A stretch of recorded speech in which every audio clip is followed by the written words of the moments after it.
ನನ್ನ ಫ್ರೆಂಡ್ಸ್ ಇವತ್ತಿನ ನನ್ನ ವ್ಲಾಗ್ ಕಿಚನಿಂದ ಸ್ಟಾರ್ಟ್ ಮಾಡ್ತಾ ಇದ್ದೀನಿ. ಸೊ ಇವತ್ತು ಏನು ಬ್ರೇಕ್ಫಾಸ್ಟ್ ಮಾಡ್ಕೊಳ್ಳೋಣ ಅಂತ ನೈಟ್ ಆಫೀಸಿಂದ ಬಂದ ತಕ್ಷಣ ನಾನು ಮೈಂಡಲ್ಲಿ ಪ್ರಿಪೇರ್ ಆಗಿಬಿಟ್ಟಿರ್ತೀನಿ. ಬೆಳಗ್ಗೆ ಎದ್ದರೆ ಈ ತಿಂಡಿ ಮಾಡ್ಕೊಳ್ಬೇಕು ಅಂತ, ಯಾಕಂದರೆ ಬೆಳಗ್ಗೆ ಹೋಗೋ ಗಡಿಬಿಡಿಲಿ ನನಗೆ ಏನು ಮಾಡ್ಕೊಂಡು ಹೋಗಬೇಕು ಅಂತಲೇ ಆಗೋದಿಲ್ಲ. ಅದಕ್ಕೆ ನಾನು ನೈಟೇ ಪ್ರಿಪೇರ್ ಆಗಿಬಿಟ್ಟಿರ್ತೀನಿ. ಆ್ಯಕ್ಚುಲಿ ಹೇಳ್ಬೇಕಂದ್ರೆ ಆಫೀಸ್ ಬಿಡೋ ಟೈಮಲ್ಲೇ ನಾನು ಪ್ರಿಪೇರ್ ಆಗಿರ್ತೀನಿ. ಅಕಸ್ಮಾತ್ ಏನಾದರೂ ತೊಗೊಂಬರ್ಬೇಕು ಅಂತ ಅಂದರೆ ಸೊ ಆಫೀಸ್ ಬಿಟ್ಟ ತಕ್ಷಣ ತೊಗೊಂಡು ಬರ್ತೀನಿ. ಸೊ ಹಾಗಾಗಿ ಡೈಲಿ ತರಕಾರಿ ಅದು ಇದು ತಿಂದು ಬೋರ್ ಆಗಿಬಿಟ್ಟಿತ್ತು. ಸೊ ಅದಕ್ಕೆ ಏನಾದರೂ ಸ್ಪೆಷಲಾಗಿ ಮಾಡ್ಕೊಳ್ಳೋಣ ಅಂತ ಅಂದ್ಕೊಂಡೆ. ಅನ್ನ ಸಾಂಬಾರು ಮಾಡ್ಕೊಂಡು ಹೋಗೋಣ ಇವತ್ತು ಅಂತ ಅಂದ್ಕೊಂಡೆ. ಸೊ ಅದಕ್ಕೆ ಸಾಂಬಾರು ಹೆಂಗೆ ಮಾಡೋಣ ಅಂತ ಅಂದ್ಕೊಂಡು ಯೋಚನೆ ಮಾಡಿದೆ. ಅಂದರೆ ಸೊ ನಮ್ಮ ಮತ್ತೆ ಅವರೆಕಾಳು ಕೊಟ್ಟು ಕಳಿಸಿದ್ರು ನನಗೆ. ಅಂದರೆ ಅವರೆಕಾಳನ್ನ ಅವಾಗ ಸೀಸನ್ ತುಂಬಾ ಇತ್ತು, ಅವಾಗ ಅವ್ರು ಜಾಸ್ತಿ ತೊಗೊಂಡು ಬರ್ತಾಯಿದ್ರು. ಸೊ ಆದರೂ ಅವರೆಕಾಳನ್ನ ಬಿಡಿಸಿ ಚಿಲುಕಿಸ್ಬಿಟ್ಟು ಆಮೇಲೆ ಅದನ್ನು ಒಣಗಿಸ್ಬಿಟ್ಟು ಇಟ್ಟರೆ ನೀವು ಎಷ್ಟು ವರ್ಷ ಆದರೂ ಇಟ್ಕೊಳ್ಬೋದು, ಎಷ್ಟು ತಿಂಗಳಾದರೂ ಇಟ್ಕೊಳ್ಬೋದು. ವಿತೌಟ್ ಫ್ರಿಜ್ಜಲ್ಲಿ ಇಡೋದಕ್ಕಾಗಲ್ಲ. ಬಟ್ ನಾನು ಫ್ರಿಜ್ ಇಲ್ಲದೆ ಇರೋದ್ರಿಂದ ನಾನು ಇಷ್ಟು ದಿನ ಮೇಂಟೈನ್ ಮಾಡಿದ್ದೆ ಹೆಚ್ಚು. ಸೊ ಹಾಗಾಗಿ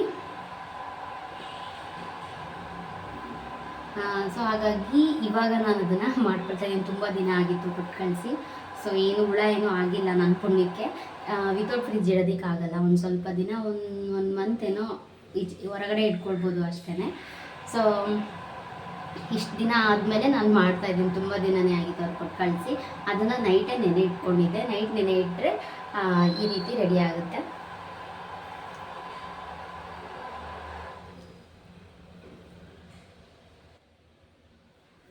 ಮಾಮೂಲಿನೇ ನೀವು ಅವರೆಕಾಳನ್ನ ಹಸಿದನೇ ಬಿಡಿಸಿ ಚಿಲುಕಿಸ್ಬಿಟ್ಟು ಎತ್ತಿಡ್ತೀರಲ್ಲ, ಅದೇ ರೀತಿಯೇ ಇರುತ್ತೆ. ಸೊ ಇದನ್ನು ಕಾಳನ್ನ ಕೊಟ್ಟು ಕಳಿಸಿದ್ರೆ ಅದನ್ನು ಇವಾಗ ನೆನೆ ಇಟ್ಕೊಂಡಿದ್ದೆ. ಅದರಲ್ಲಿ ಇವಾಗ ಒಂದು ಸ್ವಲ್ಪ ಸಾಂಬಾರು ಮಾಡಿ ರೈಸ್ ಮಾಡಬೇಕು. ಸೊ ನಮ್ಮ ಹಸ್ಬೆಂಡ್ಗೆ ಮುದ್ದೆ ಬೇಕು ಅಂದರೆ ಮುದ್ದೆ ಮಾಡಬೇಕು ಅಷ್ಟೇ. ಸೊ ಬನ್ನಿ ಇವತ್ತಿನ ಬ್ಲಾಗ್ ಸ್ಟಾರ್ಟ್ ಮಾಡೋಣ. ಅದಕ್ಕೂ ಮುಂಚೆ ಇನ್ಯಾರಾದರೂ ನನ್ನ ಚಾನಲ್ ಸಬ್ಸ್ಕ್ರೈಬ್ ಮಾಡ್ಕೊಂಡಿಲ್ಲ ಅಂದರೆ ಬೇಗ ಹೋಗಿ ಚಾನಲ್ ಸಬ್ಸ್ಕ್ರೈಬ್ ಮಾಡ್ಕೊಳ್ಳಿ. ಸೊ ಬನ್ನಿ ಇವತ್ತಿನ ಬ್ಲಾಗ್ ಸ್ಟಾರ್ಟ್ ಮಾಡೋಣ.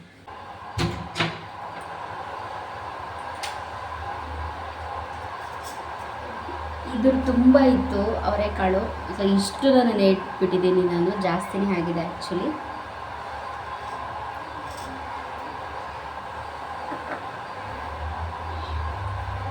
ಯಾಕಂತಂದರೆ ನಾನು ಇದೊಂದು 3 ಟೈಮ್ಸ್ಗೆ 1 ಡೇಗೆ ಪೂರ್ತಿ ಆಗಬೇಕಲ್ಲ, ಹಾಗಾಗಿ ಇಷ್ಟು ಇಟ್ಟಿದ್ದೀನಿ.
ಅಡುಗೆ ಎಲ್ಲ ಮಾಡಿಕೊಂಡು ಸ್ನಾನ ಮಾಡಿ ಪೂಜೆ ಮಾಡಿ ಹೊರಟೆ ಟೈಮ್ ಆಯಿತು ಆಫೀಸ್ಗೆ ಅಂತ. ಸೊ ಸಂಜೆ ಬಂದಮೇಲೆ ವ್ಲಾಗ್ನ ಕಂಟಿನ್ಯೂ ಮಾಡ್ತಾ ಇದ್ದೀನಿ. ಹಾಗೆ ಏನಾದರೂ ಹೆಲ್ತಿ ಡ್ರಿಂಕ್ ಮಾಡ್ಕೊಂಡು ಕುಡಿಯೋಣ, ಏನಾದರೂ ಕುಡಿಬೇಕು ಅಂತ ಅನ್ನಿಸ್ತಾ ಇತ್ತು. ಸೊ ಹಾಗಾಗಿ ಪುದೀನ ಇತ್ತು, ಚೆನ್ನಾಗಿ ನೀರಲ್ಲಿ ವಾಶ್ ಮಾಡಿ ಪುದೀನನ ನೀರಲ್ಲಿ ಸ್ವಲ್ಪ ಕುದಿಸ್ಬಿಟ್ಟು ಸ್ವಲ್ಪ ಬೆಲ್ಲ ಹಾಕಿ ಎರಡು ಚೆನ್ನಾಗಿ ಕುದಿದ್ಮೇಲೆ ಸ್ವಲ್ಪ ಆಫ್ ಮಾಡಿಕೊಂಡು ವಾರ್ಮ್ ಆದಮೇಲೆ ಲೆಮನ್ ಹಿಂಡ್ಕೊಂಡು ಒಂದು ಜ್ಯೂಸ್ ಮಾಡಿಕೊಂಡು ಕುಡಿತಾ ಇದ್ದೀನಿ. ಸೊ ಹಾಗೆ ಯೋಚನೆ ಮಾಡ್ತಿದ್ದೆ ನೈಟ್ಗೆ ಏನು ಮಾಡ್ಕೊಳ್ಳೋದು ಅಂತ. ಹಾಗೆ ಜೋಳ ತೊಗೊಂಡು ಬಂದಿದ್ದೆ. ಸೊ ಜೋಳ ಬಿಡಿಸ್ಬಿಟ್ಟು ನೀಟಾಗಿ ವಾಶ್ ಮಾಡಿಕೊಂಡು ಬೇಯಿಸ್ಕೊಳ್ತಾ ಇದ್ದೀನಿ. ಇದನ್ನು ಬೇಯಿಸ್ಕೊಂಡು ಒಂದು ಸಲಾಡ್ ಮಾಡ್ಕೊಳ್ಳೋಣ ಅಂತೇಳಿ ಮಾಡ್ತಾಯಿದ್ದೀನಿ. ಯಾವ ರೀತಿ ಮಾಡ್ತೀನಿ ಅನ್ನೋದನ್ನ ತೋರಿಸ್ತೀನಿ ಬನ್ನಿ. ಮೊದಲಿಗೆ ಇವಾಗ ಚೆನ್ನಾಗಿ ಬೇಯಿಸ್ಕೊಂಡಿರೋದಿದು. ಕುಕ್ಕರಲ್ಲೆಲ್ಲ ಬೇಯಿಸೋದಕ್ಕೆ ಹೋಗಬಾರ್ದು, ಹಾಗೆ ಪಾತ್ರೆಯಲ್ಲಿ ಹಾಕಿದ್ರೆ ಬೆಂದೋಗುತ್ತೆ. ಸೊ ಬೆಂದ್ಬಿಟ್ಟು ಸ್ವಲ್ಪ ಫಿಲ್ಟರ್ ಆಗೋದಕ್ಕೆ ಬಿಟ್ಟಿದ್ದೆ. ಇವಾಗ ನೀರೆಲ್ಲ ಚೆನ್ನಾಗಿ ಹೀರ್ಕೊಂಡಿದೆ. ಎಲ್ಲ ಚೆನ್ನಾಗಿ ಬಿಡ್ಕೊಂಡ್ಮೇಲೆ ಇವಾಗ ನಾನು ಸ್ವಲ್ಪ ಚಿಕ್ಕದಾಗಿ ಕಟ್ ಮಾಡ್ಕೊಂಡಿರೋ ಅಂಥ ಟೊಮೆಟೊ ಹಾಗೆ ಈರುಳ್ಳಿನ ಹಸಿದೇ ಆ್ಯಡ್ ಮಾಡ್ಕೊಳ್ತಾ ಇದ್ದೀನಿ. ತುಂಬಾ ಚೆನ್ನಾಗಿರುತ್ತೆ ಈ ಮೆಥಡಲ್ಲಿ ಮಾಡೋದ್ರಿಂದ. ಸೊ ನೀವು ಸ್ಕಿಪ್ ಮಾಡದೆ ಈ ಒಂದು ವಿಡಿಯೋನ ಎಂಡ್ವರೆಗೂ ವಾಚ್ ಮಾಡಿ. ಹಾಗೆ ಕ್ಯಾರೆಟ್ ಇತ್ತು, ಕ್ಯಾರೆಟ್ನ ನೀಟಾಗಿ ತುರಿದ್ಬಿಟ್ಟು ಹಾಕ್ಕೊಳ್ತಾ ಇದ್ದೀನಿ. ಸೊ ನೀವು ಕ್ಯಾರೆಟ್ ಇದ್ರೆ ಹಾಕ್ಕೊಳ್ಬೋದು, ಇಲ್ಲಾಂದರೆ ಹಾಗೆ ಸ್ಕಿಪ್ ಮಾಡ್ಬೋದು. ಬೇಯಿಸ್ಕೊಳ್ಳೋದಕ್ಕೆ ನಾನು ಜೋಳಕ್ಕೆ ಸಾಲ್ಟ್ ಹಾಕಿದ್ದೆ, ಬಟ್ ರುಚಿ ನೋಡಿಕೊಂಡು ಸಾಲ್ಟ್ ಹಾಕ್ಕೊಳ್ಳಿ. ಹಾಗೆ ಸ್ವಲ್ಪ ಪೆಪ್ಪರು, ಹಾಗೆ ಸ್ವಲ್ಪ ಖಾರಕ್ಕೆ ಖಾರದ ಪುಡಿ ಆ್ಯಡ್ ಮಾಡ್ಕೊಳ್ತಾ ಇದ್ದೀನಿ. ಹಾಗೆ ಚಾಟ್ ಮಸಾಲ ಇತ್ತು, ಎಷ್ಟು ಹಾಕ್ಕೊಳ್ತಾ ಇದ್ದೀನಿ ನೋಡಿ. ನಾನು ಇಷ್ಟೇ ಹಾಕ್ಕೊಳ್ತಾ ಇರೋದು, ಒಂದು ಚಿಟಿಕೆ ಹಾಕ್ಕೊಳ್ತಾ ಇದ್ದೀನಿ. ಸೊ ಜಾಸ್ತಿ ಇದೆಲ್ಲ ಪೌಡರೆಲ್ಲ ಆ್ಯಡ್ ಮಾಡ್ಕೊಳ್ಬಾರ್ದು, ಟೇಸ್ಟ್ ನ್ಯಾಚುರಲ್ ಆಗಿರೋದಿಲ್ಲ. ಹಾಗೆ ಒಂದು ಸ್ವಲ್ಪ ನಾನು ಗರಂ ಮಸಾಲ ಆ್ಯಡ್ ಮಾಡ್ಕೊಳ್ತಾ ಇದ್ದೀನಿ. ಸೊ ಇದಕ್ಕೆ ನೀವು ಲೆಮನ್ ಕೂಡ ಹಿಂಡ್ಕೊಳ್ಬೋದು, ಬಟ್ ನಾನು ಟೊಮೆಟೊ ಹಾಕಿರೋದ್ರಿಂದ ನಾನು ಲೆಮನ್ನ ಆ್ಯಡ್ ಮಾಡೋದಕ್ಕೆ ಹೋಗಲಿಲ್ಲ. ಬೇಕು ಅಂದರೆ ನೀವು ಹಾಕ್ಕೊಳ್ಬೋದು, ತುಂಬಾ ಟೇಸ್ಟ್ ಇರುತ್ತೆ. ಇಷ್ಟೇ ಸಿಂಪಲಾಗಿ ನೈಟ್ಗೆ ಒಂದು ಸಲಾಡ್ ಕೂಡ ಮಾಡಿಕೊಂಡೆ.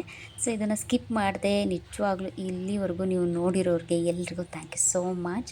ಸೊ ಡಯಟ್ ಮಾಡೋರಿಗೆ ಇದೊಂದು ಬೆಸ್ಟ್ ಒಂದು ಸಲಾಡ್ ಅಂತಲೇ ಹೇಳ್ಬೋದು. ಓಕೆ, ಇಲ್ಲಿಗೆ ಈ ಒಂದು ವ್ಲಾಗ್ನ ಎಂಡ್ ಮಾಡ್ತಾ ಇದ್ದೀನಿ. ನೆಕ್ಸ್ಟು ನಾನು ನಿಮಗೊಂದು ಹೊಸ ವ್ಲಾಗಲ್ಲಿ ಸಿಗ್ತೀನಿ. ಹೀಗೆ ನನ್ನ ಚಾನಲ ನೋಡ್ತಾ ಇರಿ, ಸಪೋರ್ಟ್ ಮಾಡಿ. ಸಬ್ಸ್ಕ್ರೈಬ್ ಮಾಡ್ಕೊಂಡು ನೋಡದೇ ಇರೋರು ತುಂಬ ಜನ ಇದ್ದೀರಾ. ಸೊ ಪ್ಲೀಸ್ ಸಪೋರ್ಟ್ ಮಾಡಿ, ಸಬ್ಸ್ಕ್ರೈಬ್ ಮಾಡ್ಕೊಳ್ಳಿ. Thanks for watching. See you in the next video. Bye.